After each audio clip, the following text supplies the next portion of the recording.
Hello, everyone. Let's welcome Sean with us. Sean is joining today in the Rich Sellers podcast. Hello, Sean. How are you doing?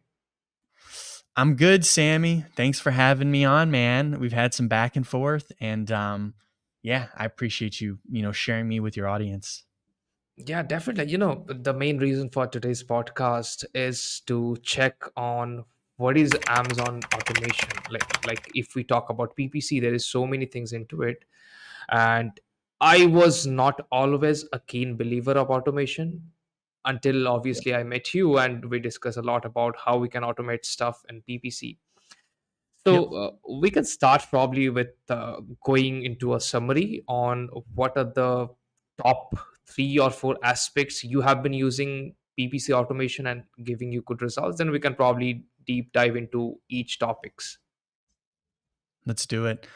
So I would say when it comes to automations, Amazon PPC automations, the I would say bid optimization is a big area where we use software to automate optimizations on a weekly basis. Mhm, And like we were saying earlier, Sammy, like I think a lot of people's skepticism around automations is number one, not necessarily knowing what the automation is doing, and then also maybe not knowing what the result of that automation is. So we use a set of parameters that's really easy for anyone to understand, including myself. Right? You can see mhm, it. You can see the formulas. You can see all of the information. And then what we do is we we teach people how to measure the results. So it's cause and effect. So when it comes to optimizations, if you're not measuring the cause and effect, then it's hard to figure out whether or not it's actually getting results. And I want to like specify automations. Like I think some people think of because there are different types of automations in terms of like the way people talk about it in the Amazon PPC world. Because there are like tools that like do bids every day and things like that, which I don't know. I mean, we don't do bids every day, but we use a software that allows us to optimize bids. Then we can see, hey, the adjustments we made, what was the performance before we made the adjustments and what was after. So that way you're developing the skills, you're leveraging the automation. So without the automation, you go in, you click the keywords, you make the changes. With the automation, it gives you time to sit back and analyze the data and become the strategist. So you sit back and you look at it and you go, okay, this was before we made the change. This was after we made the change. What are the results and why? And the more data points you can look at, the better you're going to get as a PPC strategist and the better you're going to get at understanding the algorithm. And so automations allow you to like step away from mhm. clicking buttons and do more analytical work, which from my perspective is extremely important. I actually think that like at the highest level, the analytical work is probably some of the hardest stuff because you're really figuring out how all these data points work together and the cause and effect. So, when it comes to automations, we definitely do bid optimization automations using specific parameters on a weekly basis. We do it a few times a week for the accounts that we manage and, our users use it as well. We have agencies and Amazon sellers that use our platform. And so bid optimization is basically running it at a specific day at a specific time. And then another thing that we do is in our software, we show you the changes that were made.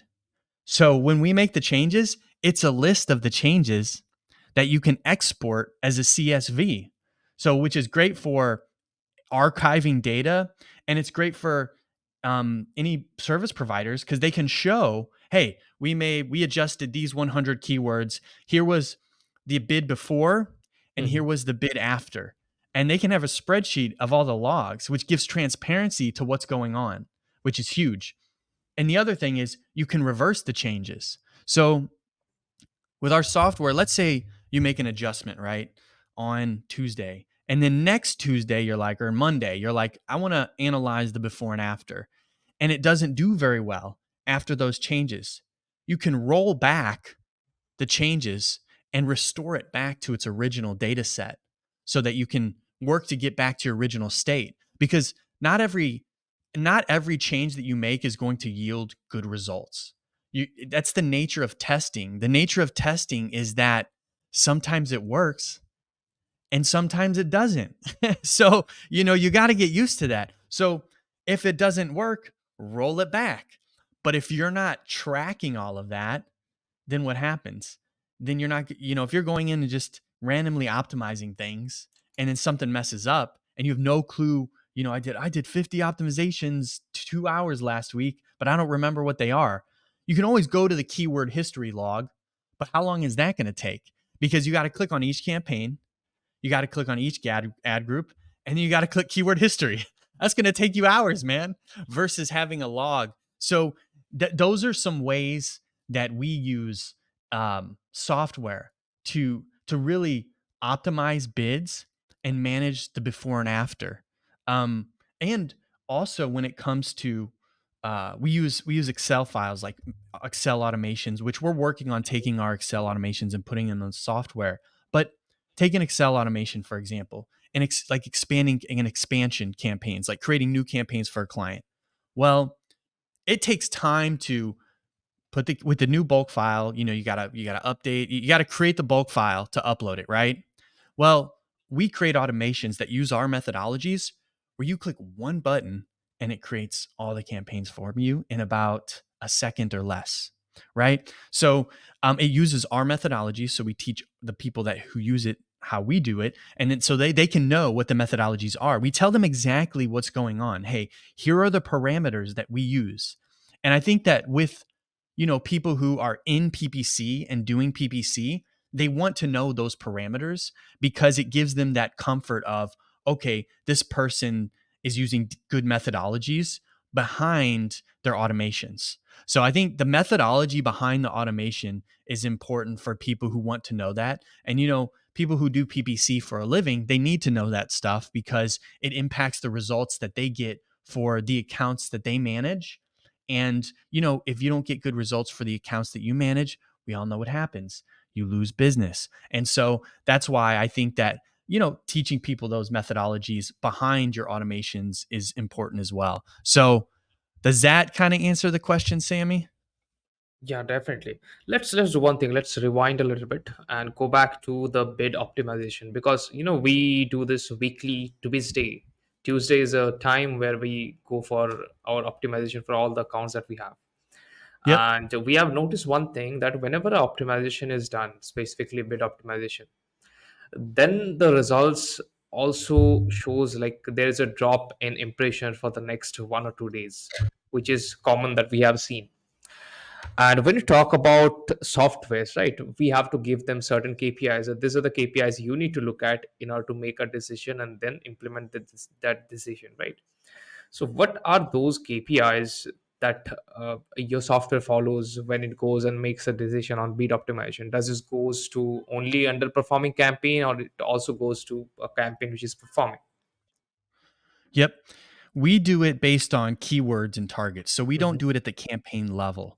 So we do it at the keyword and product targeting and in auto campaign level because that's what constitutes the campaign, right? Like the campaign itself is comprised of those units of Hmm. data, which are keywords, product targets. And our optimization doesn't, or our automation for bid optimization, it does it based on parameters you specify. So it'll Yeah. say like, hey, if we get X amount of clicks and zero sales, cut the bid here. Or there's another formula that we use that finds the difference between the current ACOS and the target ACOS and decreases it based on that. And then you Hmm. need to know those KPIs. Because we don't do it based on, that would be more like real time, where, let's say you have a tool that when the impressions go down, the software notices it and then increases or whatever. I don't use those just because we like to do the analysis, because when I think of like the brands that I manage and their goals, a PPC software doesn't know their goals as much as well as I do. Like, for example, we take a lot of our money for one of the brands that I work with and Hmm. reinvest it in TikTok and TikTok shop and influencers. So, we might want to make an ad decision based on that versus just what's happening in the account. We might say, hey, let's dial back the ad spend here, dial back the sales because we want more profitability so that we can reinvest it in other channels or new inventory or new launches. So ours, it you specify it and then you monitor the performance. So, like you said, your team goes in every Tuesday, does the bid optimization. 1 or 2 days afterwards, you see a drop in impressions. I guess my question would be, after that 1 or 2 days, what happens? Did the impressions bounce back, or does it stay at that level? Um, so No, yeah, it definitely bounces back. interesting. That's really interesting. I don't know actually. Huh. Yeah, One thing I don't have an here answer I to think that one we can for you. also talk about is what we have seen is products life cycle also depends on how we go and optimize the thing, right? Because based on a product's life cycle, whether the product is in launch phase or it is already matured, the Yep. strategy or the goal of the campaign will also be different. Do you think there is a Yep. scope in the market where a tool can implement AI and also look at the number of reviews and how long the product has been in the market to kind of justify or kind of consider how much mature the product is or at which stage the product is right now, so that it automatically optimizes their goal accordingly and optimizes the bid? Do you think there's an opportunity for someone to launch such tool? Um, so I'm not a programming expert. I Hmm. am I'm learning my skills on it. So I have a developer that I work with, and I've been learning coding in my free time and programming to Yeah. understand stuff like this a little deeper. Um, um, I would say, because I'm fairly, like, I know a little bit about the Amazon Ads API. I've pulled reports from it. I've studied the documentation. Um, Could it be done? Yeah, because I mean, it depends on the parameters you're looking at, like number of reviews. Yeah, you could easily do that. You could say, hey, if product has, you know, X amount of reviews, optimized this way. If product Yeah. has Y amount of reviews, optimized that way. And that would take into consideration the product life cycle. So, yeah, I don't even know if you would. I mean, would you need AI for that? I don't know. You might even be able to do a simple if then statement. Like, you could plug in parameters of, you know, Hmm. number of reviews, things like that. That looks like a simple if statement to an Hmm. extent.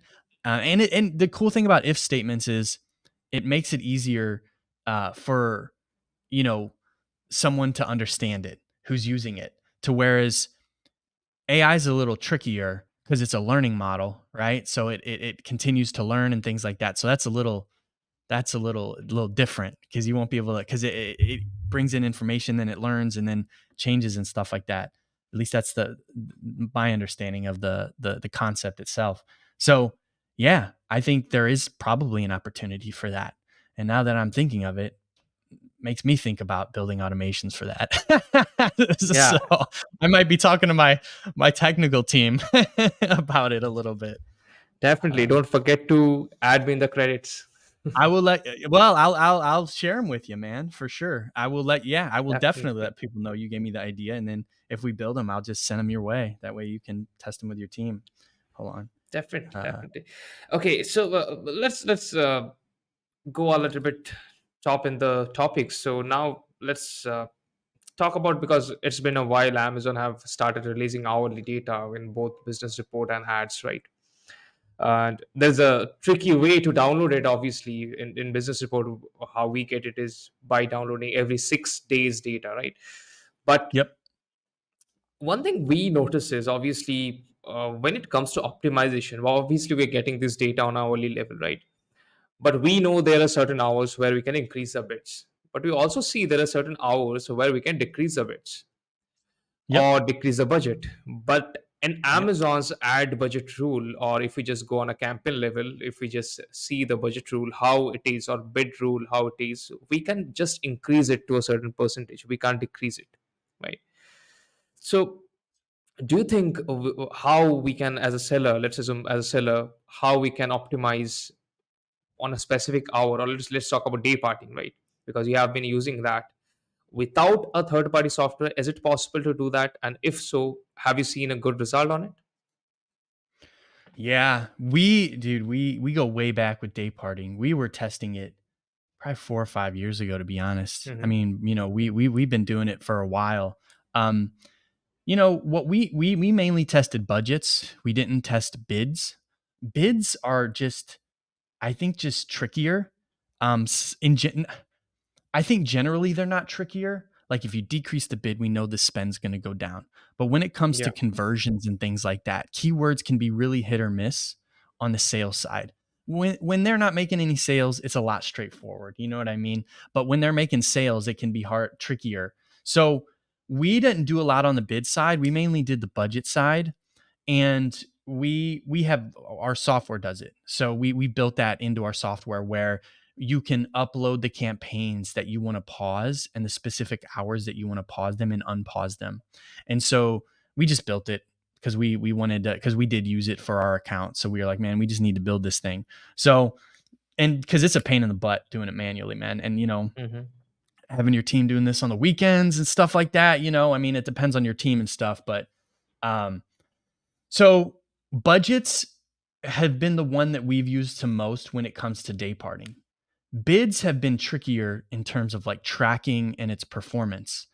And what we've seen is that usually, I mean, this is a general rule of thumb, between the hours of like roughly midnight and 3 to 4 a.m. Pacific Standard Time are usually your lowest hours for the most part for everyone. At least that's what I've seen across multiple accounts, multiple products. And so those are what I call like your safe hours, where if you wanted to pause budgets, those are safer than others. We have noticed that when you get more aggressive with dialing back budgets on the day parting side, it can impact sales, like bring down sales. So we've mainly been focused on like during the nighttime, pausing the campaigns. We haven't done it like on an hourly basis, like 1 hour, the next hour, the next hour, the next hour. When it comes to measuring results for that, that's going to be really like tricky. Um, from my perspective, the way we analyze things, we like to look at, when I do before and afters, because I do a lot of cause and effect analysis for the accounts that I manage. And so I like to give it a few days. And because when you do the hour stuff, you're gonna have to do a lot of like create new systems for pulling data so that your team can measure the before and after. So bid wise, like for example, and on the weekends as well is another opportunity, I think, for brands to save money. Because for example, we had a SKU during the weekend where it just did not do well. So I did an analysis on the campaign budgets, and we just dialed budgets back like during the weekend, and profitability, it became profitable all of a sudden versus not profitable. And then we did the same thing. We've tested individual SKUs where we looked at the number. We didn't look at business reports. We looked at ad reports. The only Hmm. reason is because we do the ads. So that's what we mainly looked at. So on the ad report side, we would look at, I have my team pull it every 14 days. So because you only get 14 days worth of data, so they pull it every 14 days, then they aggregate it so that we can get 30, I like 30 to 60 days worth of data. And then we look at specific SKUs, how they perform per hour. And then what I would do is basically decrease the budgets for the hours that we didn't do well, and we would, or even pause the campaigns. And generally what we saw was increase in profitability generally for those SKUs. We didn't test it on like breadwinning SKUs, like really top Hmm. performing SKUs. We mainly did it on SKUs that were like mid performing SKUs because we didn't want to take the risk of dialing things back. Um, but yeah, so we mainly did budget stuff during the night, I would say. Yeah. Budget Let me do pauses one or thing. dialing back Yeah. stuff. Let me share my screen once for the audience who wants to know how this hourly data may look like. Let me share. I have something handy, and I'll add this in the Cool. show notes as well for those who want to see it. I think this will be fun. Let me try to share my screen. Yeah, and if you want me, I can share an automation that we have and they can see how Yeah, it definitely. works. Yeah, Yeah, so okay, here, cool. here we Let's have do that. basically consolidated data, and this is on the business report side. And the way you can get a business report is by downloading data on a every 6 day frequent basis. And it's So account level, right? Not SKU level. yeah, this is account level. You can't get, I think, a SKU level. So Yeah, this is that's how why we we did like it. the ad one. The ad one gives you SKU level, Yeah, which is so nice. yeah. Even the ad one gives us SKU level as well. And this is what we have consolidated on ad level. This is again not in SKU level. This is how, for the audience who is looking into it, you can probably check that which hour is probably delivering good for you in terms of results, and how much you are spending in that hour and versus how much sales you are getting on that hour. So this is something can be really useful for those, and I'll add this in the show notes as well for those who are willing to check this out. Oh, can you share it with me as well? Yeah, definitely. Yeah, yeah, I'll tell you because then we might be able to integrate it into what we do. I Mhm. haven't done we don't do day parting now, just Yeah. because I don't know, man. It's such a it's so hard to it's a tricky one, man, because it does help sometimes, but I don't know if the results we did it for years for one account, Mhm. which really dialed things back and made it more profitable, but it dialed back sales. Yeah, day parting's kind of a tricky one, to be honest, from our experience. I think it's still in my mind Mhm. experimental for what we do. Got it. Yeah. It's what Yeah. everybody's Yeah, talking sure. You about can. these days, though, Mhm. If you can you share your know? screen, what you are talking about, I think that will be really helpful for the audience as well to check. My Yeah. screen. All right, cool, cool, cool, cool, cool. So right here we have a search term report. I think Don't you can look at, zoom it a little bit. It will be better to see. yeah, let me zoom in a little bit. Yep. How's that? Is that better? Yeah, good enough. Yeah, better enough. Perfect. Good enough. Let's do 10 more percent then. Make it a little better than good enough. All right. So, yeah, so this is a search term report. Everyone probably knows what this is. This is all randomized data, so don't go Mhm. out looking for products or anything. Um, but yeah, so this is real data. It's just that we've changed all of the customer search terms and targeting.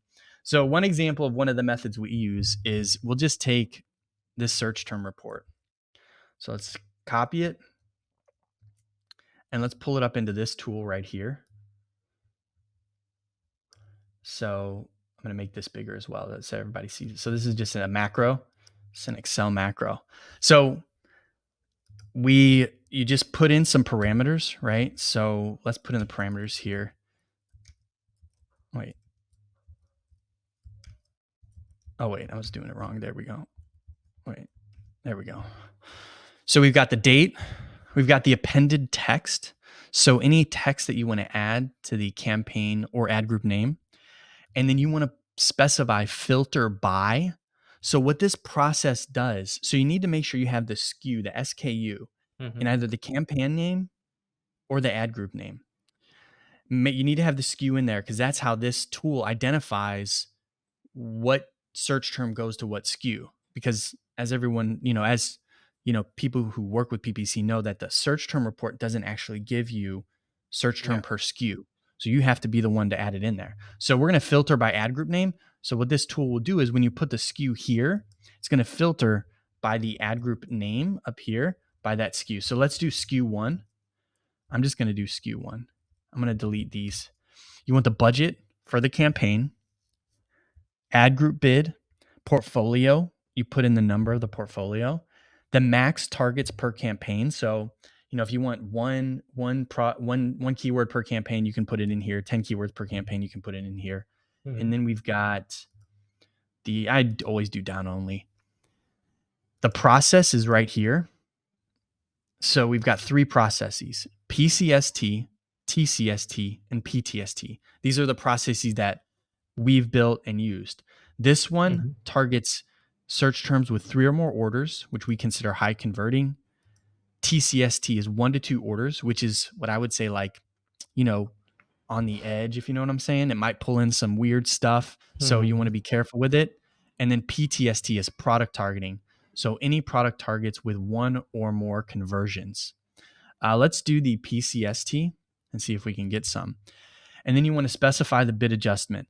Now there's two really wild pieces to this optimization. Like really, really like granular pieces. Number one, we deduplicate the data at the match type level.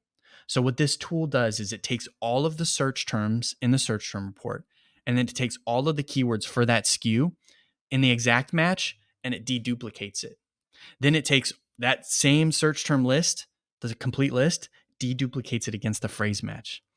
Same list, deduplicates against the broad match, with the goal being to the best of our ability, to seeing if we can deduplicate as best as possible the keywords at the match type level. That's really cool. Now the bid adjustment. So this, what this does is it pulls the cost per click per search term. So if we look at over here, we see there's a cost per click of $1.97 right here for this specific search term.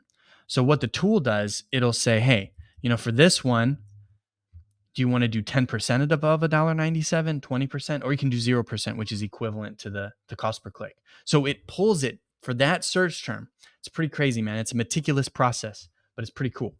And then I'll do 10, and then we will take the raw data, which is our raw data set right here, and then we'll just pop it into the raw data field.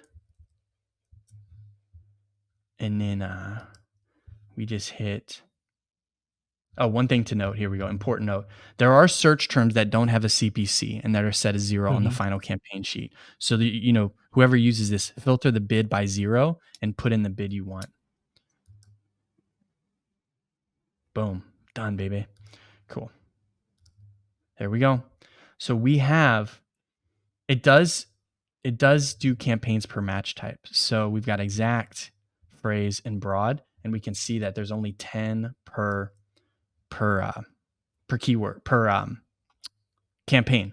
So you could just literally upload this to Amazon Seller Central. The campaigns will go live and optimize it. And then obviously, I don't know if your team uses change logs, but we use change logs where we write down every Mhm. change that we make in our account so that we know, hey, if we launch these campaigns, how's Mhm. everything performing, what the campaigns look like.